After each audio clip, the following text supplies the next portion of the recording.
Hey guys, it's me, Naz. Now, you will hear beeping in the background is because the Hurricane Laura um, destroyed the outer storm door. So it's like not fully closing.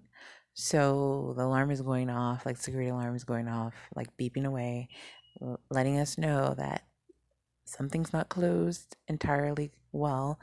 So, or something's open. It's actually, in fact, it's just like ripped off right now. So, um, yeah, so please bear with the beeping in the background. And for those who have been with me since the beginning of my YouTube channel, where we used to live, the fire alarms, the batteries on the fire alarms, um, were not changed for like forever. So they kept chirping away, and people got annoyed and were like, change it, change it. It's okay. Anyway, so this is kind of like reminiscent of that chirping noise. So bear with me, bear with the beeping noise. All right, so let's just go into some scriptures in Philippians chapter 1, starting from verse 15. Okay, so some indeed preach Christ, even of envy and strife, and some also of goodwill. The one preached Christ of contention, not sincerely, supposing to add affliction to my bonds, but the other of love, knowing that I am set for the defense of the gospel.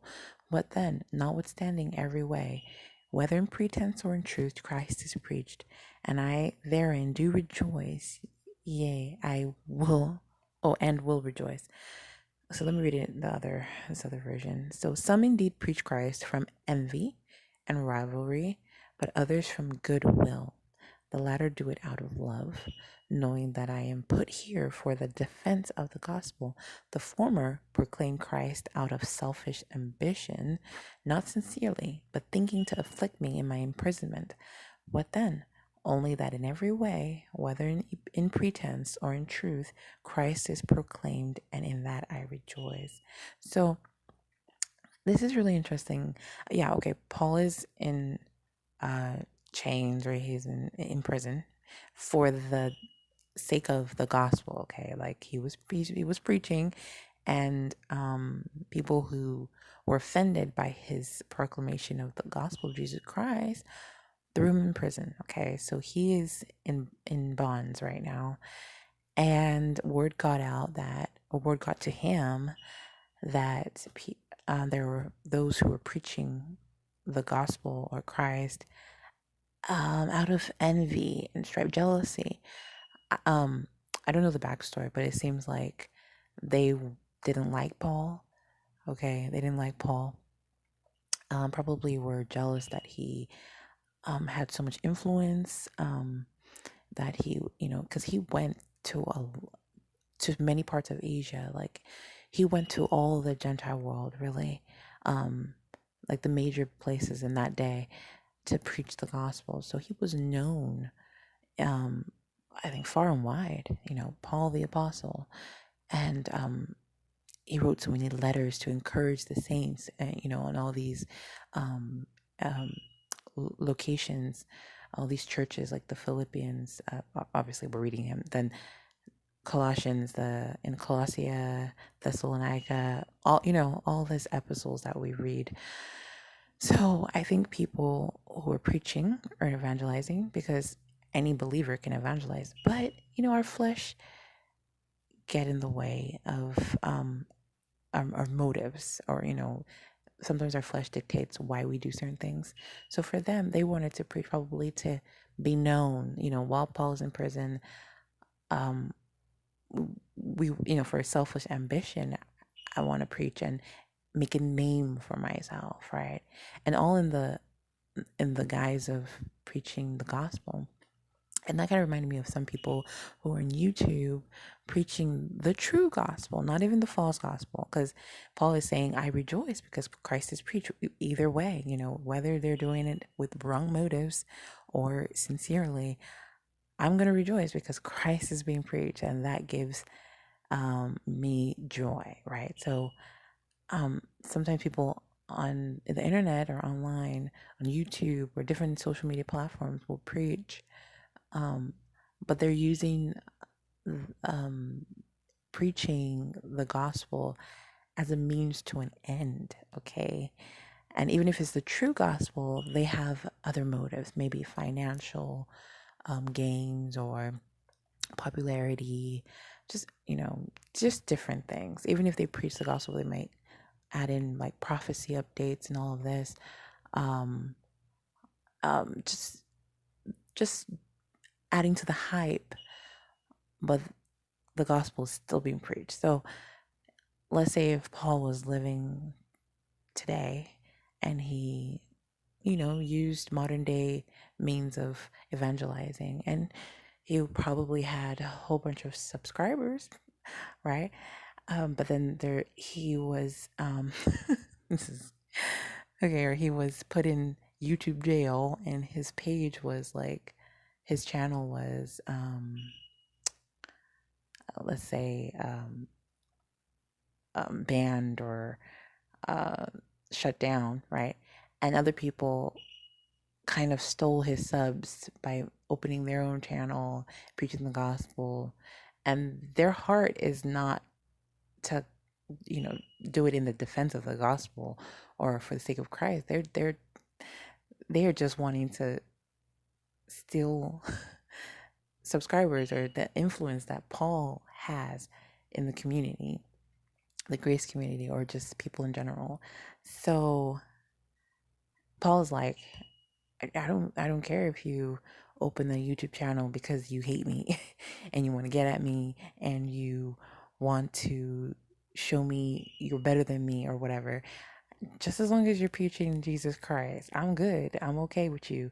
I rejoice. And I like that attitude because it's like, people have many feelings in their flesh. Okay. We have different motives that are not um, one of integrity and not godly in a way, but for the very reason that the gospel of Jesus Christ is being preached far and wide through different platforms, different avenues, even if the person or the mouthpiece, the person proclaiming the gospel may not be all that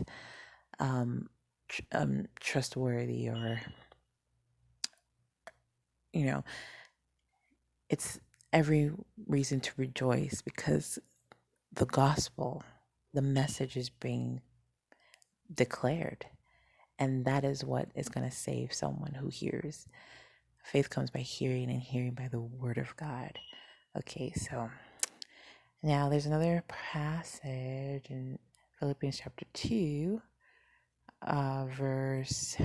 starting from verse 14, where it says, "Do all things without murmurings and disputings, that ye may be blameless and harmless, the sons of God without rebuke, in the midst of a crooked and perverse nation, among whom ye shine as lights in the world, holding forth the word of life, that I may rejoice in the day of Christ, that I have not run in vain, neither labored in vain."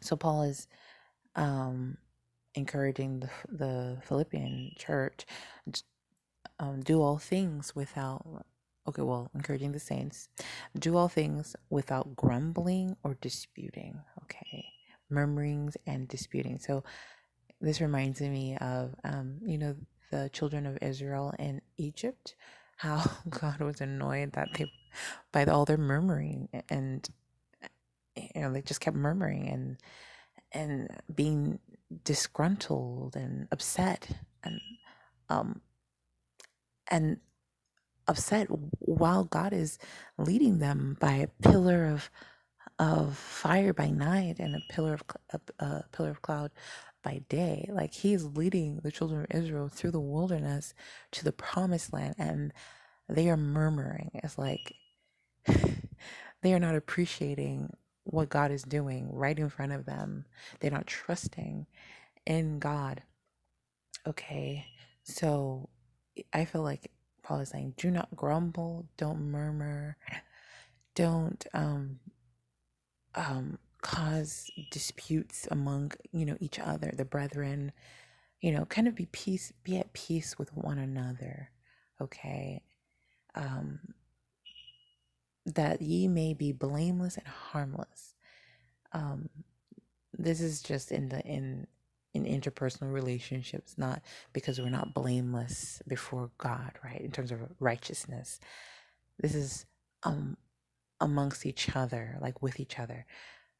So the sons of God, that ye may be blameless and harmless, the sons of God without rebuke.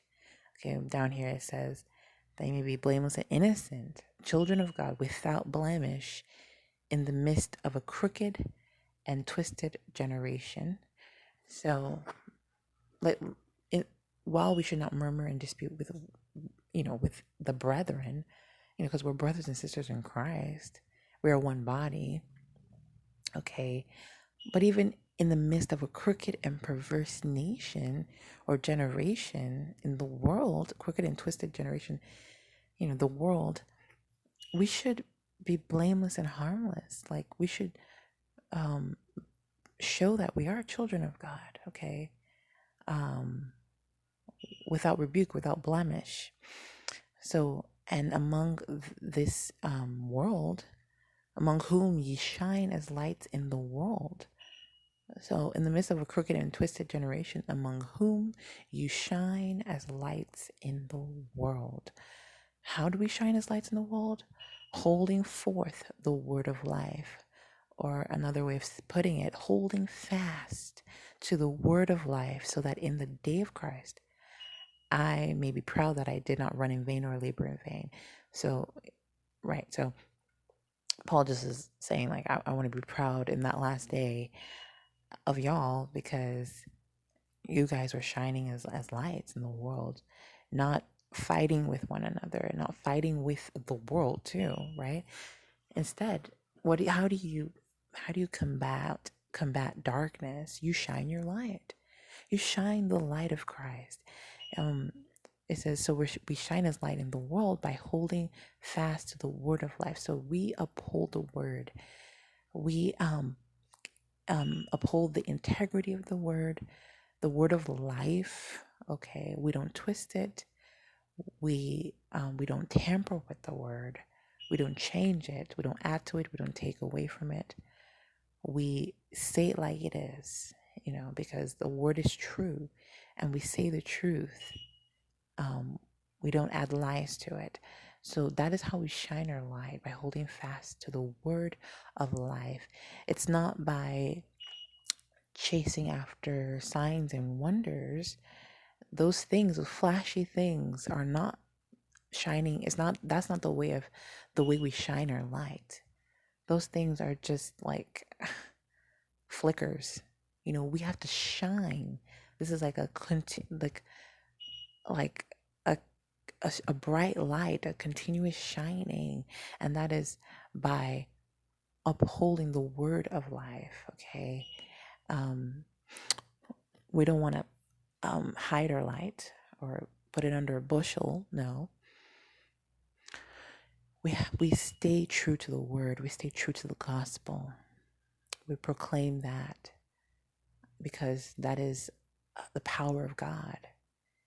It's a light to this world of darkness. Christ is the light of the world. Okay, the darkness cannot comprehend the light. It cannot comprehend the light of Christ. Okay, darkness flees. So we shine our light by holding fast to the word of life. So I found that really, really interesting. I mean, right now I'm kind of thinking of light imagery, being in total darkness because of this power outage. So this kind of spoke to me, and it's encouraging to the believer that we shine our light by holding forth the word of life. Okay. All right. So I hope this was encouraging, and I pray you all are doing well.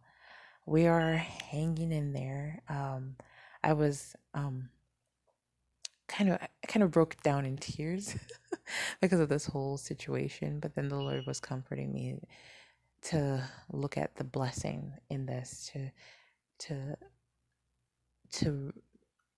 thank Him that things weren't as bad as they could have been, because I know that people lost their lives from this hurricane, but we are still alive. Glory be to God. And many things were not damaged. So you got to look at the bright side. You see the light imagery, the bright side of things. All right. I'm going to stop this video. I love you all. Take care. Bye bye.